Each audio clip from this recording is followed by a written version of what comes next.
На самом деле была другая идея. Вот как здесь сегодня отметила Гульнур Туралиева.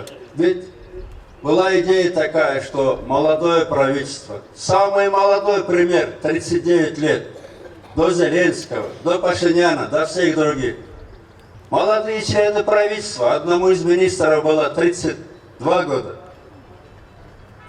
И Аксакал президент, который только помогает молодым. Такой был уговор, что парламентская республика. Поэтому нам, конечно же, срочно нужна реформа ГКНБ. Я жалею, что не довел до конца.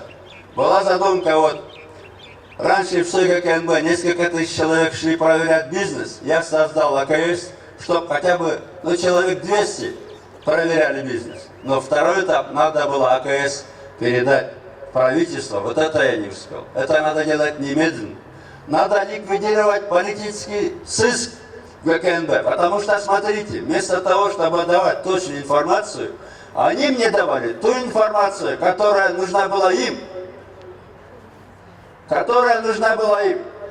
Минимум 3 докладных в неделю и ни одной строчки про махинации Орской таможни, про Равима миллиона и так далее.